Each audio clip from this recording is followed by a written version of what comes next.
V S Haridas, അതായത് പുറമേ കാണുന്ന കാര്യങ്ങളല്ല, അത് അകത്ത് ചില പ്രശ്നങ്ങളുണ്ട്, ഗ്രൗണ്ടിൽ ചില കുഴപ്പങ്ങൾ ഉണ്ടായിട്ടുണ്ട്, അവിടെ ജനങ്ങൾ ചില കാര്യങ്ങൾ തീരുമാനിച്ചിട്ടുണ്ട്, അതിൽ BJPക്ക് ചില ആശങ്കകളുണ്ട്, അതുകൊണ്ടാണ് ഈ ജാതിക്കാർഡൊക്കെ എടുത്ത് BJP പ്രയോഗിക്കുന്നത് എന്ന ആക്ഷേപം ഉയരുന്നുണ്ട്. മാത്രമല്ല, നേരത്തെ ശ്രീ സന്തോഷ് ജോയ് പറഞ്ഞ കാര്യങ്ങൾ താങ്കൾ കേട്ടല്ലോ. ഇവിടെ യഥാർത്ഥ പ്രതിപക്ഷത്തെ, അതായത് ഒരു രാഷ്ട്രീയ പ്രതിപക്ഷത്തെ ഉണ്ടാക്കാൻ പോലും പറ്റാത്ത തരത്തിലുള്ള ഒരു സ്ഥിതിവിശേഷത്തേക്ക് മോദി ഈ രാജ്യത്തെ കൊണ്ടുചെന്ന് എത്തിച്ചിരിക്കുന്നു എന്നാണ്. അപ്പോൾ രാജ്യത്തെ ജനങ്ങൾ യഥാർത്ഥ പ്രതിപക്ഷമായി ഉണർന്ന് പ്രവർത്തിക്കുന്ന സാഹചര്യം ഉണ്ടാകും. അടിയന്തരാവസ്ഥ എന്ന ചരിത്രത്തിൻ്റെ ഓർമ്മ നമ്മുടെ മുന്നിൽ കിടക്കുന്നുണ്ട്. അപ്പോൾ അതിൻ്റെ പശ്ചാത്തലത്തിൽ വേണം ഈ സാഹചര്യങ്ങളെയും വിലയിരുത്താൻ എന്നാണ് ഉയർന്ന അഭിപ്രായം.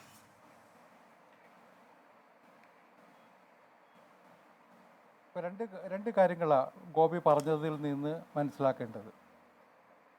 ഒന്ന്, BJPയുടെ ഇന്നത്തെ പ്രസക്തി.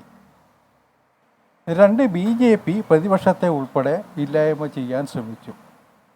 ഇതിൻ്റെ രണ്ടിനും മറുപടിയുണ്ട്, കാത്തിരിക്കണം. ഞാൻ ഗോപിയുടെ മുമ്പിൽ ആദ്യം ഒരു കണക്ക് വയ്ക്കാം. 2019 തെരഞ്ഞെടുപ്പിൽ,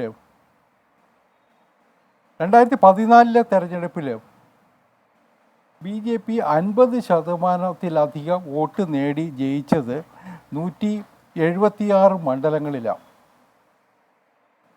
2014 176 മണ്ഡലങ്ങളിൽ BJP 50%-ലധികം വോട്ട് നേടി ജയിച്ചു. 2019 ആ എണ്ണം 224 കൂടി.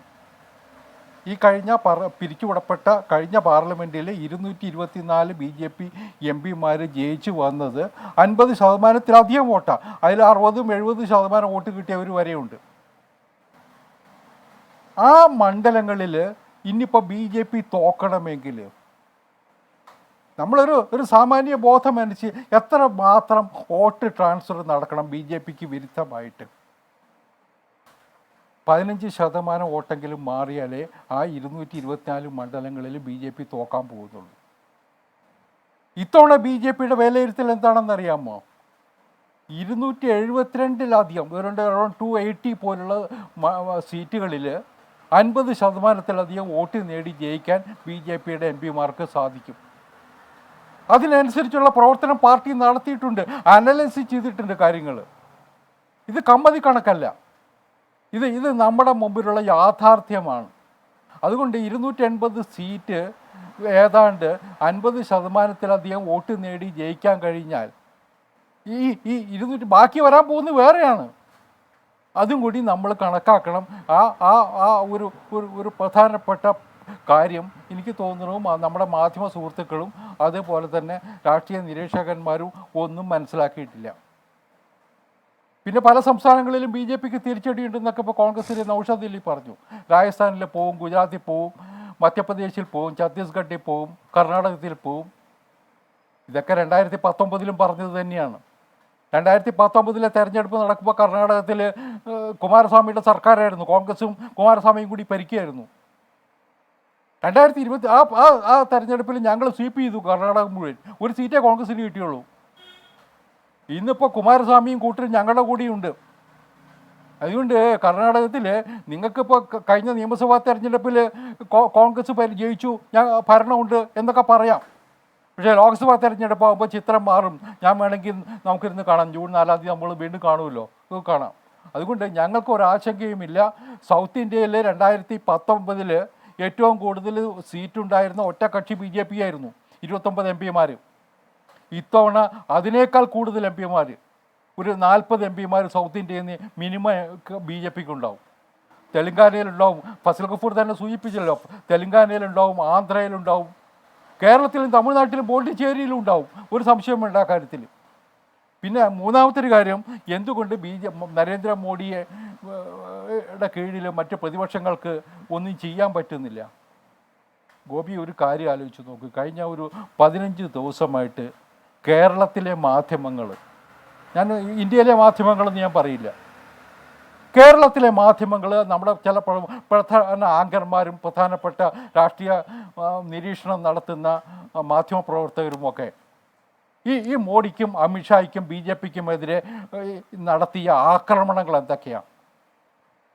കഴിഞ്ഞ കുറേ ദിവസങ്ങളായിട്ട് എന്താ ചാനലുകളിൽ കണ്ടിരുന്നത്? കേരളത്തിലെ തെരഞ്ഞെടുപ്പ് കഴിഞ്ഞതിന് ശേഷം കൂടി ഇവരുടെ ചർച്ച കണ്ടിട്ടിപ്പോൾ ലോകം മുഴുവൻ വോട്ട് ചെയ്യാനൊന്നും പോകുന്നില്ലല്ലോ.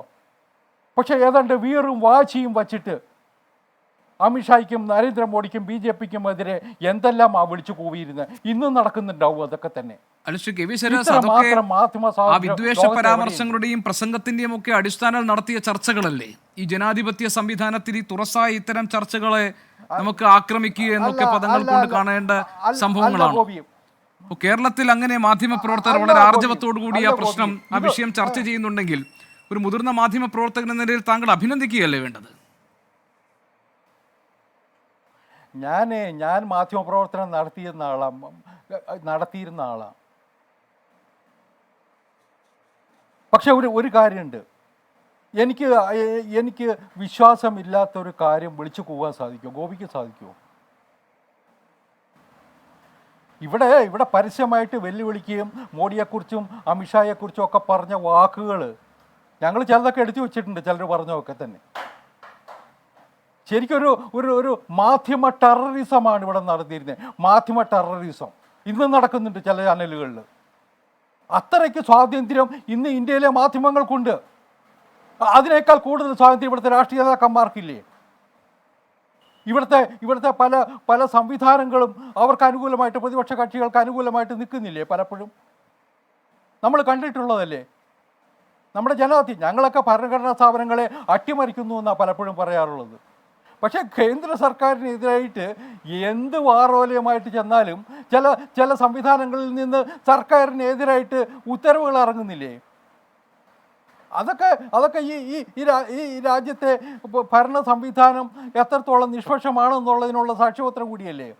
എന്നിട്ടും പറയും നരേന്ദ്രമോദി ഏകാധിപതി. അത് നമുക്കൊരു കുറെ കൂടി വിപുലമായ വിഷയമാണ്. എനിക്ക് അപ്പോൾ ഒരുപാട് കാര്യങ്ങൾ നമുക്ക് പറയേണ്ടി വരും. എനിക്ക് ഒന്ന് ചർച്ച ആ വഴിയിലേക്ക് പോവുകയും ചെയ്യും. പക്ഷേ താങ്കളോട് വിയോജിച്ചുകൊണ്ട് പറയാണ്ട് ഒരുപാട് കാര്യങ്ങൾ എന്റെ മനസ്സിൽ അല്ല ഒന്നിനു പുറകെ ഒന്ന് എന്റെ മനസ്സിനകത്തുണ്ട്. പക്ഷെ എന്താ പ്രശ്നം, ഇപ്പോൾ നമ്മുടെ സമയം കുറവായതുകൊണ്ടാണ്. ശ്രീ KVS താങ്കൾ ദയവായി ക്ഷമിക്കണം. ഞാൻ ഒരു ചെറിയ ഇടവേള എടുക്കുകയാണ്. എനിക്ക് ശ്രീ നൗഷാദ് അലിക്ക് കൂടി സമയം കൊടുക്കേണ്ടതുണ്ട്. അദ്ദേഹത്തിന് പറയാനുള്ള ഭാഗങ്ങളുണ്ട്. അപ്പോൾ ഞാൻ ഒരു ഇടവേള എടുക്കുന്നു, തിരിച്ചു വരാം. ശ്രീ സന്തോഷ് ജോയി ഞാൻ കണ്ടു, ഞാൻ വരാം. ഞാൻ ശ്രീ നൗഷാദ് അലിക്ക് സമയം കൊടുക്കട്ടെ.